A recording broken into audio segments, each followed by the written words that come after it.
Hello everybody, welcome to this edition of the Coaching Conversation. In this series, we're looking to help business owners, business leaders see how coaching can help them and their teams be the people they want to be, achieve the things they really want to achieve in their life. We also aim it at fellow coaches. What we're really looking to do is to show them our experiences and hope that inspires them and helps them develop their own skills and practices. I'm Graham Wiley. I've been coaching business leaders and business owners around the world for the last 2 decades. Nothing more to say now other than get ready, get comfortable. Here comes this edition of the Coaching Conversation.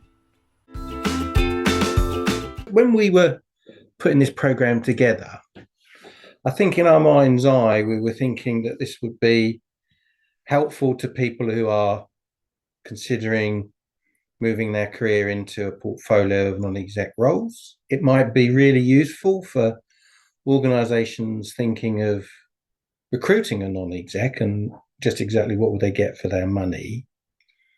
And then perhaps there would also be some non-execs in the audience who are validating their own experiences and seeing if there was other things they could pick up on.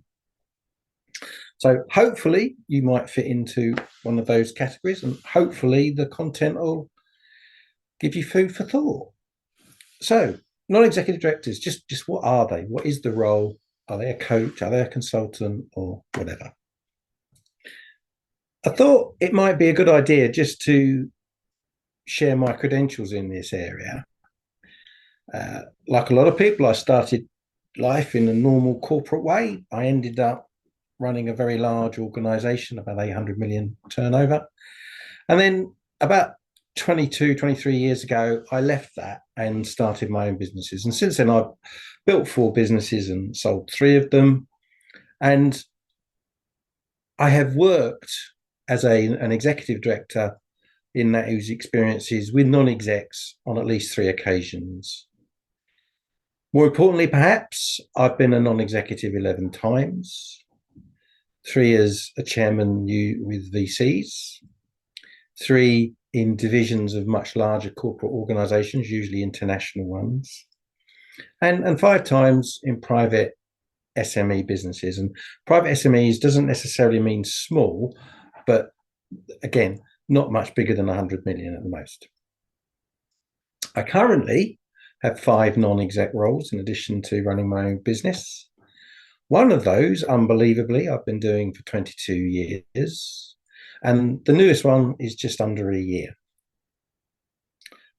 I've also done pro bono work as a trustee and on various trustee subcommittee work. And I hold 2 coaching qualifications and have coached executives and business owners from Beijing to San Francisco and Land's End to John O'Groats in all sorts of business sectors.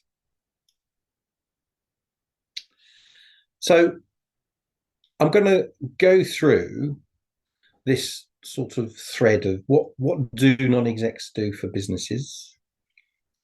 What can a non-exec expect to provide an organization? What can an organization expect to get in return? What's it like being a non-exec? And to wrap it all up, just what does it feel like? Are you a coach? Are you a consultant? Or just what are you? So to get the ball rolling, what do non-execs do for a business? Well, actually, I really think that's the wrong way around of asking that question. I think it's pretty important for both parties that you understand what you want them to do. If you're the business, if you're the organization, why are you hiring them? What is it that you're trying to solve? What problem are you trying to address? And if you're the non-exec considering an opportunity with an organization, if you don't have clarity around why they think you can contribute, there's a high risk that that's not going to satisfy anybody in the long run. And the reason for that is really pretty obvious.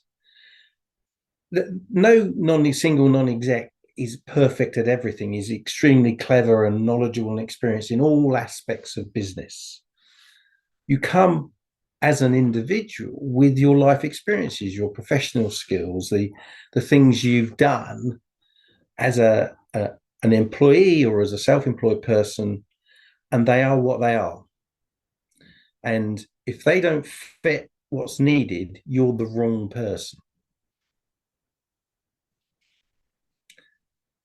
And in my experience, every single non-exec role I've had has been different from all the others. And there are some pretty obvious reasons for that, but they are also important to consider.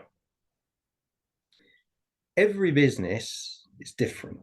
The people that are in it, the sector that it's in, its customers, its suppliers, its people, it's just different. The culture is different, the setup is different. And therefore, whatever you do, the way you operate within that role will be different from any other role. The people in the team will inevitably be different. What's the culture like? What's the skill set like? What's the experience like? What's the capability like? What's the age profile? What's the demographic profile? And then there's a situation. Are you getting involved in something that is rapid growth or a startup? Are you getting involved in something that's stagnating? Are you involved in something that needs a turnaround? Is it something that's proceeding towards an exit? Is it making an acquisition? That is each of those are very unusual and different positions to perhaps any other businesses you've got in your non-exec portfolio. And as I mentioned earlier, the role, what is it they actually want you to do? Do they want you to be high profile? Do they want you to be low profile? Do they want you to be involved in everything or just come to board meetings? Do they want you to deal with the financial aspects or do they want you to deal with something else? And then ultimately, the stakeholders, now primarily they would be the shareholders, but it could be others, particularly if it's in a not-for-profit kind of organization, which often have multiple stakeholders, the beneficiaries of the service providers as well as the trustees and so on. And so the way the stakeholders approach your appointment, what they're looking for from you will be different case by case. And you are the final variable in all of this. You and the way you fit into that moving target will be different. You will be a chameleon. You will want to achieve what they want you to achieve.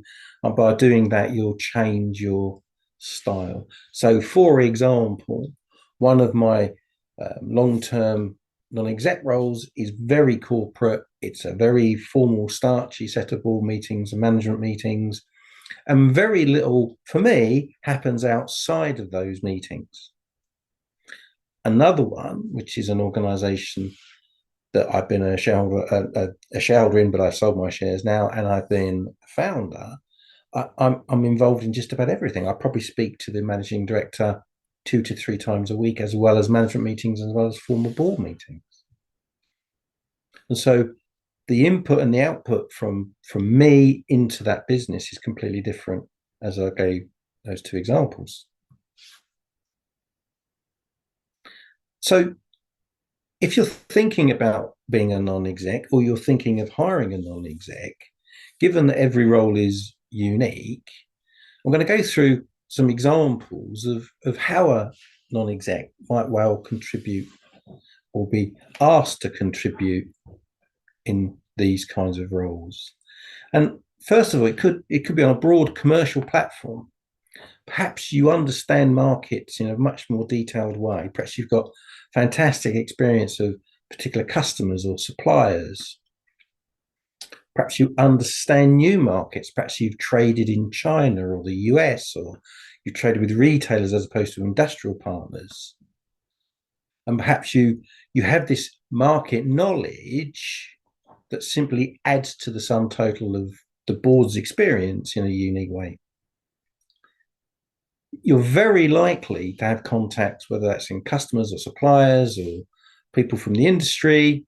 Perhaps you come from a more technical and regulatory background. Perhaps you're even a professional advisor or professional advisors. So you come with a black book, which could be extremely valuable.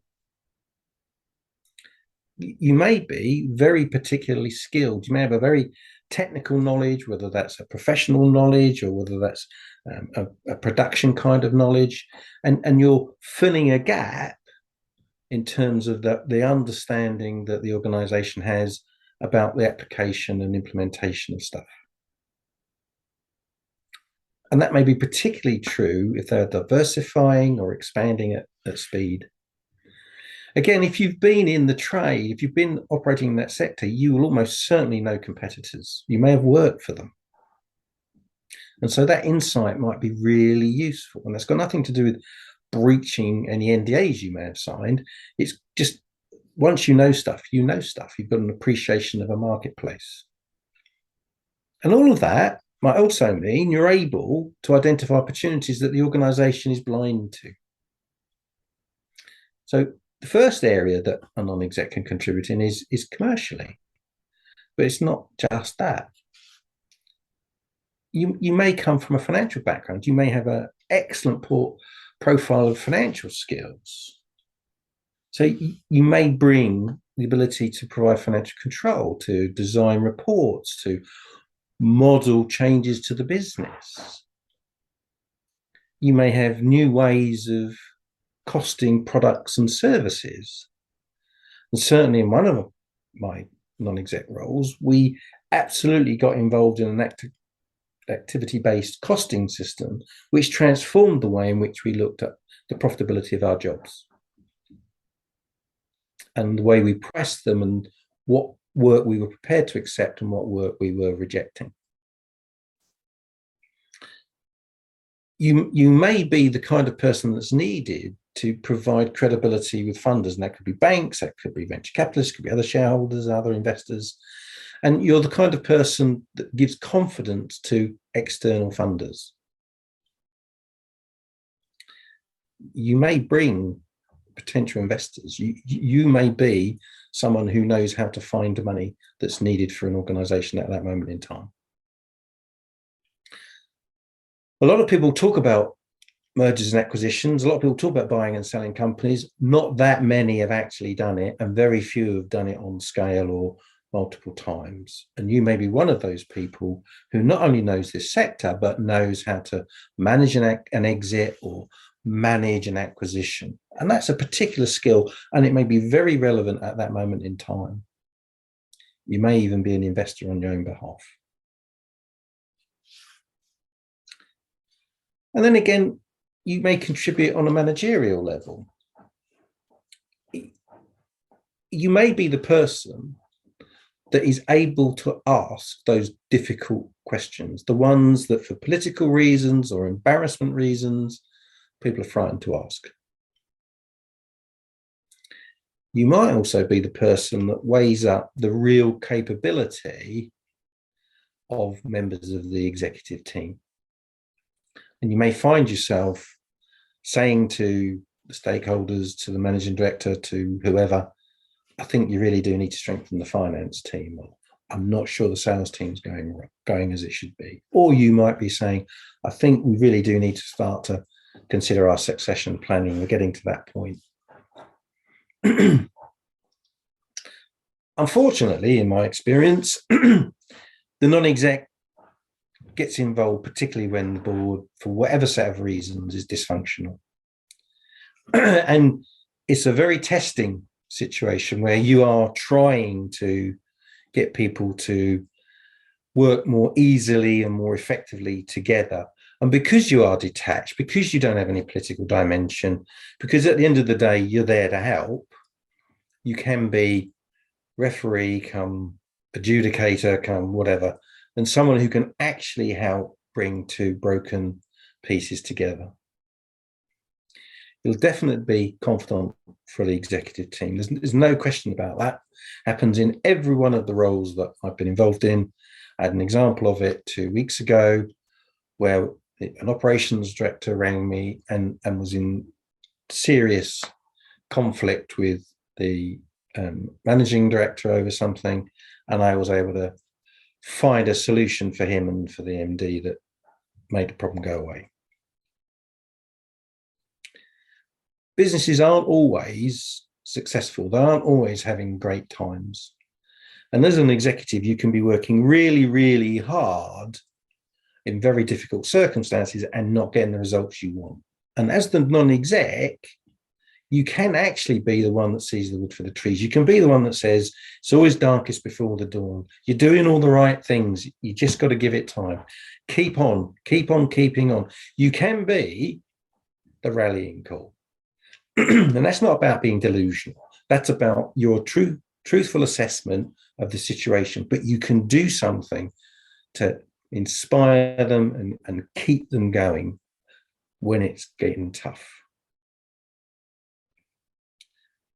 If shareholders are at a distance from the management of the business for whatever reason, that happens a lot in private companies where they appoint professional managers to run the business, you may effectively be the representative of the shareholder on the board to all intents and purposes. And therefore you are a buffer or a conduit between the two parties. And again, I've got lots of examples of that. One of the organizations I'm a non-exec in, have been for a long time, it's a subsidiary of a large corporate. It's ultimately owned by an American corporation, but it's managed out of Denmark by a divisional management team. And the UK operation is different to anything else they've got around the world. It runs itself differently. And the difficulties of culture, the difficulties of different business structure, different operational processes, means there's, from time to time, fairly serious disconnect. And my role often is to be the buffer between the two, whether it's the UK arm rebelling against something from Denmark or the States, or whether it's the States or Denmark trying to get a message across that's not landing properly with the UK team. You may be somebody who just knows somebody that is really useful for this organization, and you can affect an introduction. And again, you can be the one that takes the blame for difficult decisions. Well, we wouldn't have done that if Graham didn't say so. It's all Graham's fault. Well, that happens, and sometimes that's just really, really convenient. Sometimes it's just a laugh.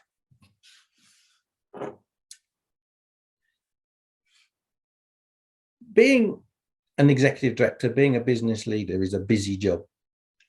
And sometimes you just don't give governance the priority that you should.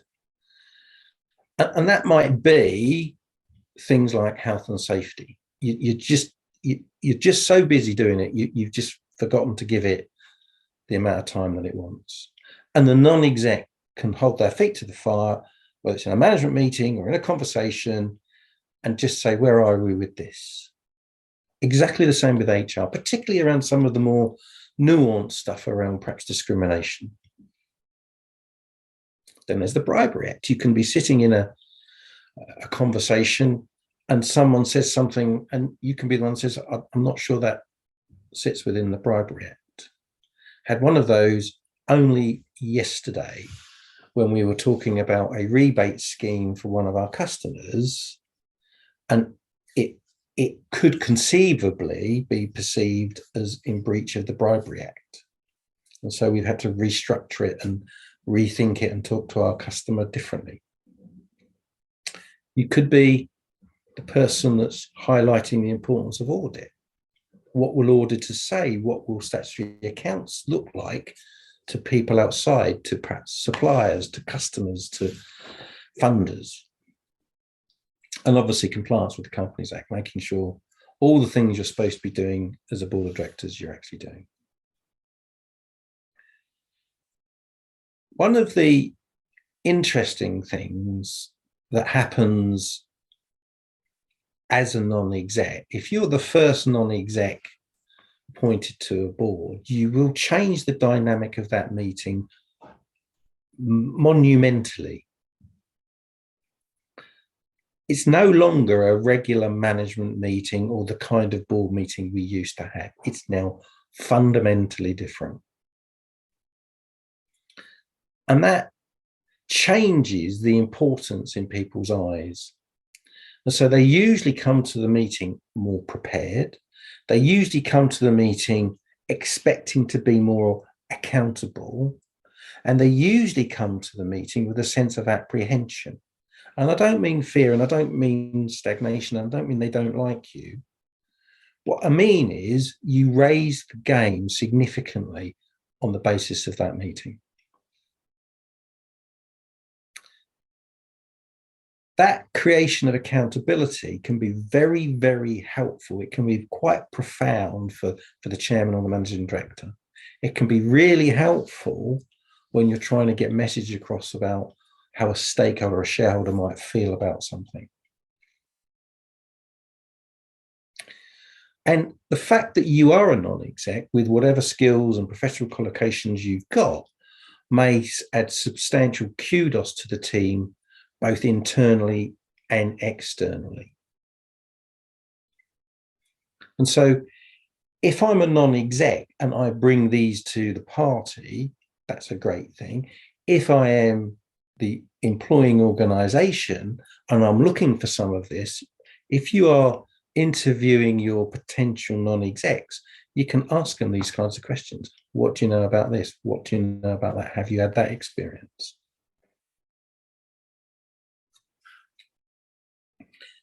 So a non-exec role is unique. Everyone, as I've explained, is different organization by organization. And the ability for a non-exec to contribute is at all these different levels and on an ongoing basis. But it's important that the employing organization identifies the priority ones for them. And they choose the person or people that are most suited to deliver that. And one of the important aspects is that you don't have to only limit yourself to one non-exec. You could have one who's really good at finance, one who's really good at commercial, someone who's going to be really helpful for an M&A process, whether it's the exit or whether it's an acquisition. And who says you have to have a non-exec forever? You can have a non-exec for a period of time to deal with a period of disturbance or a problem or a project. And as I said at the beginning, I've been a non-exec for one organization for over 20 years, and for one of them, less than a year. For many of them, I've been a non-exec for less than 5 years. There was a situation, whatever that situation was, a turnaround, fast growth, exit, whatever it was I was being asked to help with. And when it's done, it's done. And you move on.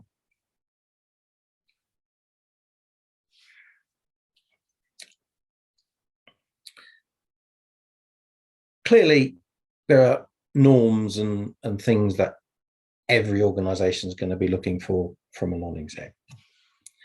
And it's quite a long list.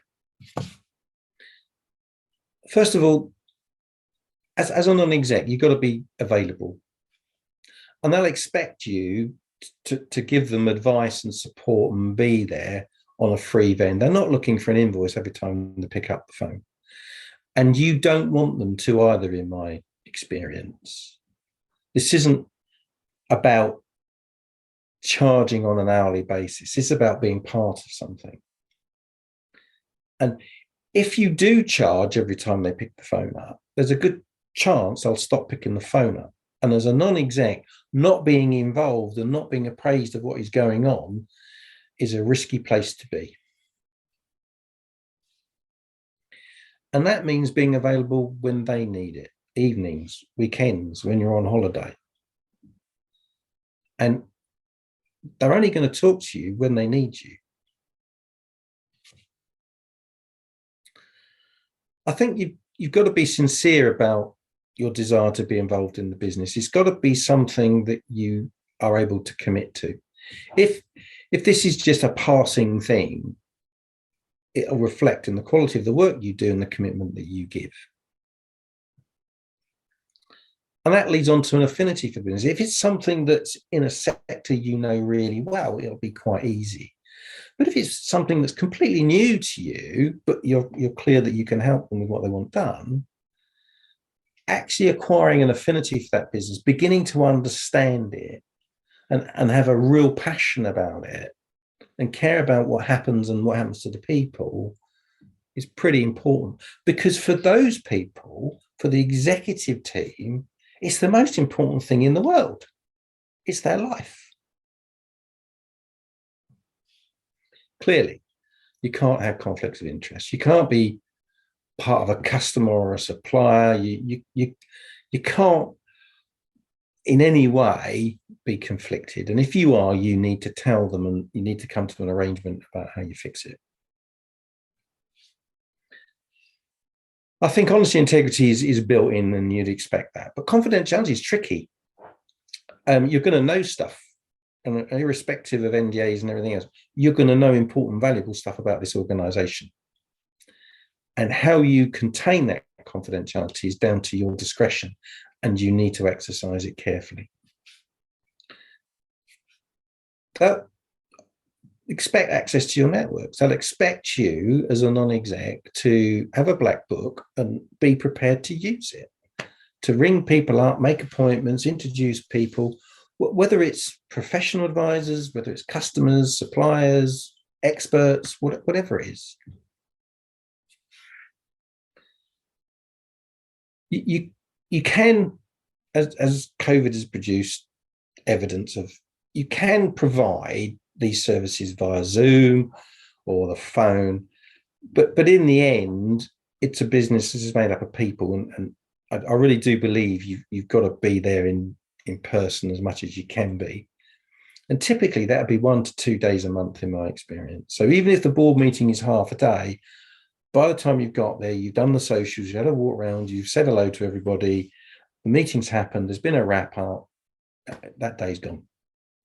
And you may need, for some other sense of purposes, be involved for the rest of the month. It might not be a day as a blocked out day. It might be a day made up of an hour here and a morning there. If you're entering into this as a career change and wanting to be a non-exec, and you're thinking of this as a top up to the retirement, well, that's fine, but I think it's pretty unfair. They're expecting expertise and knowledge that will be kept constant, that will be kept up to date. And so whatever you need to do to do exactly that, I think is really important. And in my example, I belong to a group called Vistage, which is if you don't know it, it's a business owners peer group. It's very expensive. It takes a day of my time every month. I get trained in the morning with a world-class speaker about a relevant topic. And in the afternoon, there's a peer group problem sharing forum where we each try to help each other with whatever difficulties we've got. I've also committed, and as I've told you earlier, 2 world-class executive coaching qualifications. And I do my absolute best to keep up to date in all the aspects of the different businesses that I'm involved in. So I read trade magazines, I keep myself appraised of what's going on in each of their areas. Clearly, if you're on the team and you say you're going to do something, you'd expect them to do what they say they're going to do, and it's only appropriate that you do what you say you're going to do. Courage. There are going to be times when you're going to find yourself having to say something nobody wants to hear. You're going to find yourself in a minority of one, and you're going to find yourself asked to do things that are very difficult. And I can give you 2 really easy examples. In November of last year, one of the organizations I work for, I was very, very concerned that we were heading in the wrong direction financially. We're heading for a very serious financial crisis. And I seemed to be the only person that could see this problem coming. In the end, I persuaded them to have a strategic away day in early December. So the board with me went away. We examined what the situation was. We concluded we were in trouble or heading towards trouble. And so from January of this year, there's been a complete reprioritization of the go-to-market processes. And at the board meeting yesterday, I was reviewing the progress that they've made. And indeed, it's very substantial and the direction of travel has completely changed. And we're working towards a much more successful outcome. In January of this year, I was asked by the managing director of one of the companies to take a look at a problem with their operations director. And it resulted in his dismissal. Now, it wasn't my judgment that said he should go, but in the end, the result of my investigations and the facts of the matter, it reinforced what the MD feared he may have to do. Not a pleasant thing to do, but it does happen. And they also want you to be part of the team. And despite all of what I've just said, the objectivity, the doing difficult things, being prepared to say the hard word, they still want you to be part of their gang. And if you don't want to be part of their gang, they're not your kind of people, you don't really like the organization, don't do it, go somewhere else.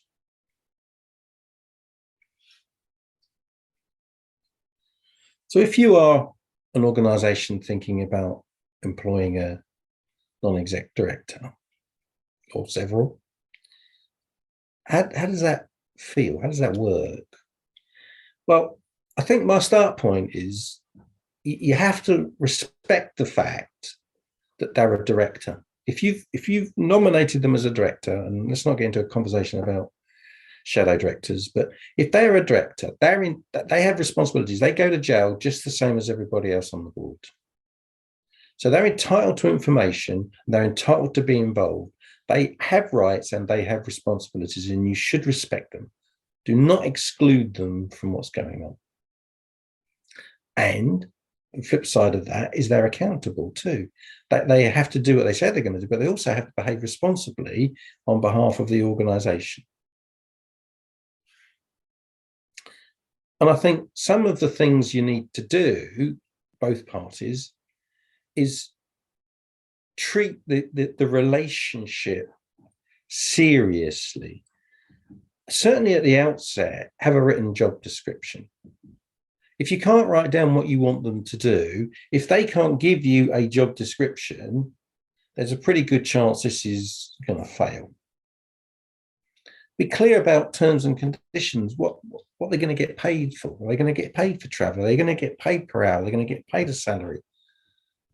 Do they have authority? Can they sign checks? Can they commit the business to debt or anything, other transactions? Who do they report to? Is it the board generally? Is it the chairman? Is it the managing director? Is it the shareholder?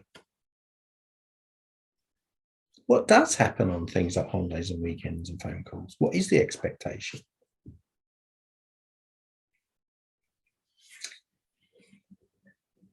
If there are real problems, they're there to solve them or help solve them, then you've got to put them out there. You've got to say there is a relationship problem here, there is a commercial problem, there is a governance issue.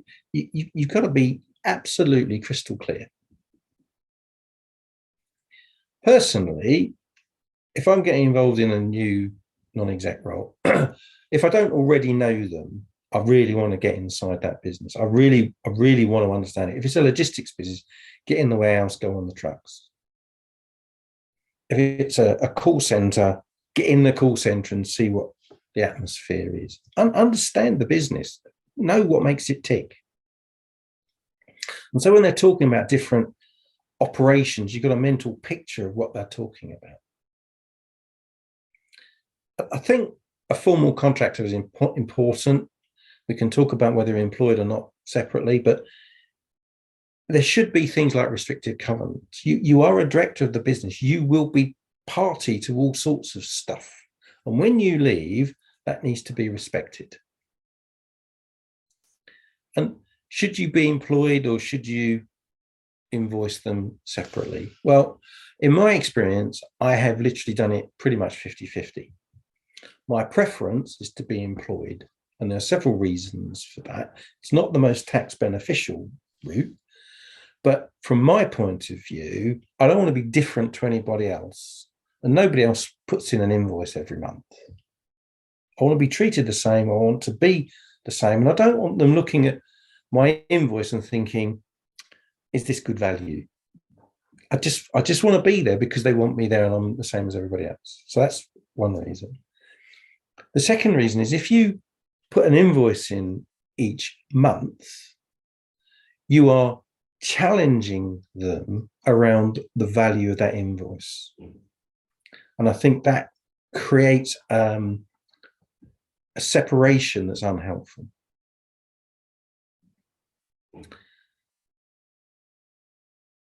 The rest of the business, not just the executive team, but the rest of the organization should know who you are and why you're there. Now, there may be sensitivities around the why, but it is important that people know who you are in the organization and how you fit in. One of the difficulties of being a non-exec is that you can be quite exposed to legal responsibilities. We all know about corporate manslaughter, we know about the Bribery Act, we can go on with all of those things.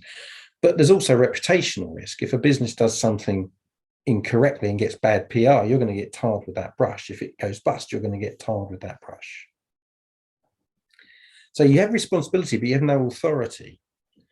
And that is a real tough role. And as a non-exec, you will hone your persuasion skills to a level you've never needed to do before.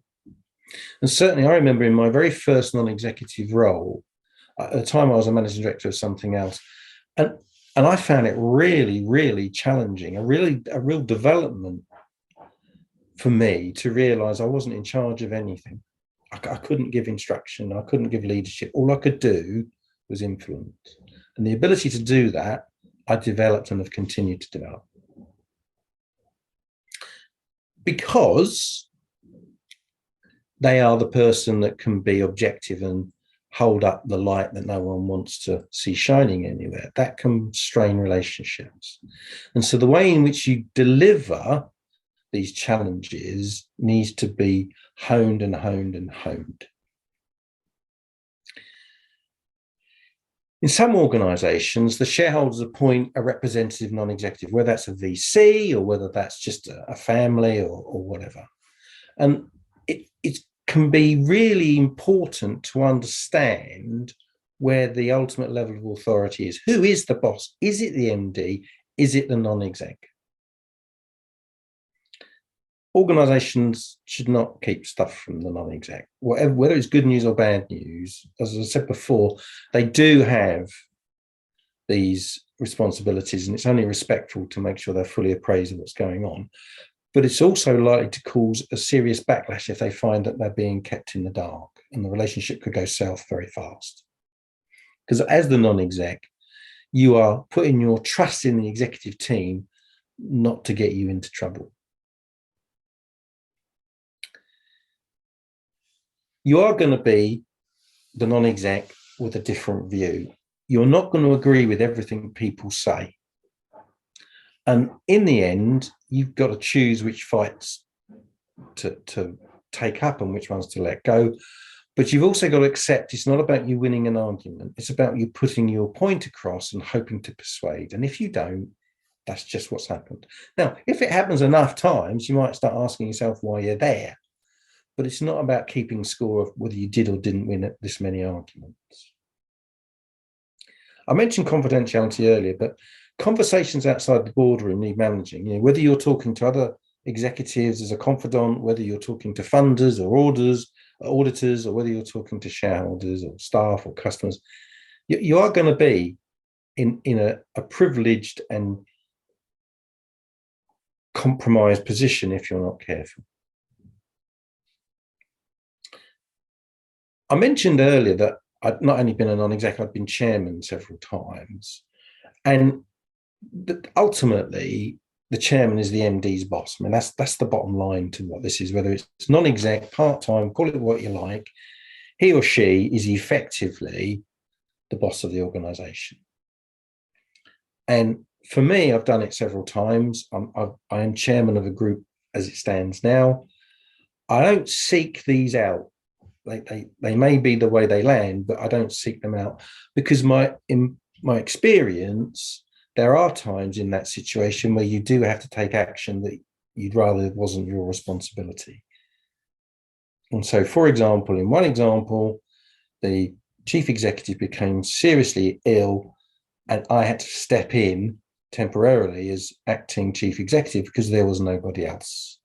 I had lots of commitments. It was a very difficult thing for me to do, but then there was nobody else. And I had to do that and find a replacement as fast as possible. So if you're an MD, a non-exec, and if you're an organization looking to hire a non-exec, what are you talking about?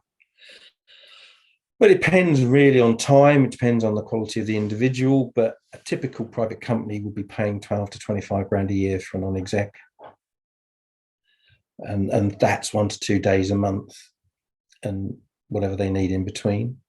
If you're in a charity or a public sector, it could be any, so housing associations, NHS trusts, it could be anything between 3 grand and 15 grand a year, roughly. Given the number of days, given the free vend, given the level of skill and expertise involved, that's really, really, really good value. So non-execs can bring all their knowledge and talent at a very cost-effective level. They can add to the gravitas to the organization and give confidence to stakeholders. Clearly, they can bring objectivity and challenge, avoid complacency. They can deliver value-added connections and inputs if they're positioned to do that. Good ones don't grow on trees, and you do need to manage them because at the end of the day, if they don't like it, they're going to leave. They're not dependent on the organization for a living, typically. Turn it on its head. When they've done what you needed them to do, you can let them go.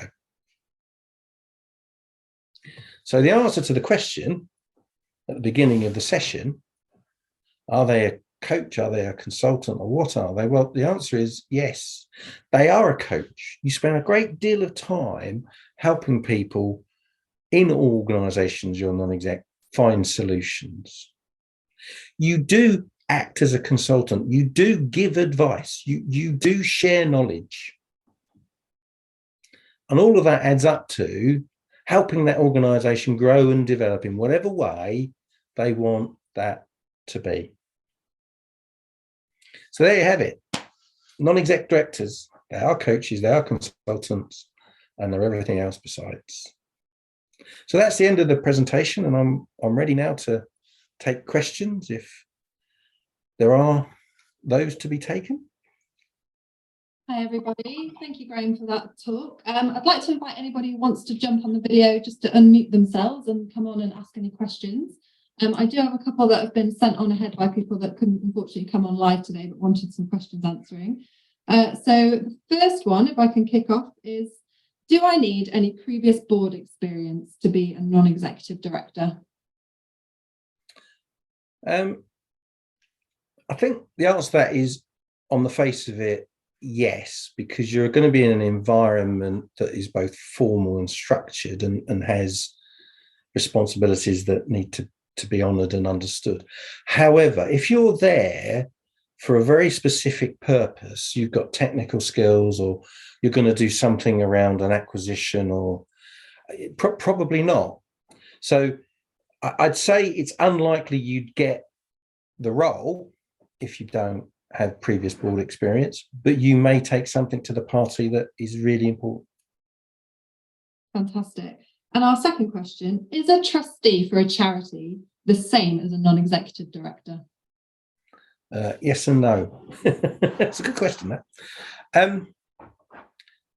A director or a board of directors are effectively tasked with running the organisation for the benefit of the business and ultimately the benefit of the shareholders. And they have legal responsibilities which sit around that, particularly in relation to the shareholders and memorandum, articles of association, and so on. When it comes to a trustee, it's the same, but also different. That they are the embodiment of the organisation, and yet they are detached from the actual operation. There will be an executive arm that reports to the trustees to run the organisation if it's a charity or whatever. And so technically, it's a bit different. There is a higher level of personal responsibility for a trustee than there is for a director. It's also, I think, perhaps not always very well understood, but in not-for-profit organisations, you often got conflicting stakeholder requirements, multiple stakeholder requirements. You could have beneficiaries who are looking for the charity to do certain things for them, and there could be subscribers and people making donations who have a different perspective. And so the trustee sits in the middle here, trying to balance those books, which can be more difficult than it sounds. And that's based on ignoring the very complicated regulatory frameworks that can sit around an awful lot of charities. Thank you, Graham. And our third question, is the non-executive director role different in larger organisations? It's definitely different between a PLC and an SME. If it's listed on a stock exchange, there are formalities to that that are not relevant to a privately owned business.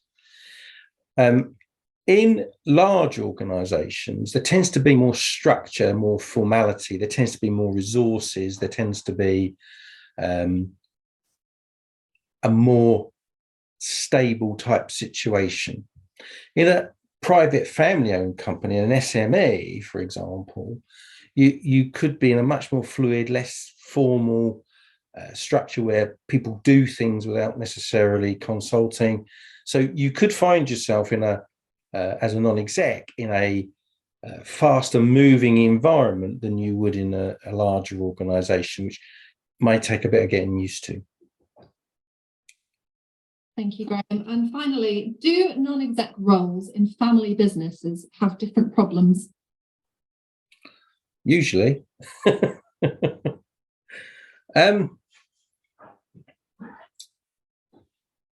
If a business is owned by corporate shareholders, call it a VC, it's all very uncomplicated and straightforward. There's a business plan, there's an objective, they're trying to get to a point in time, and it's all very understood.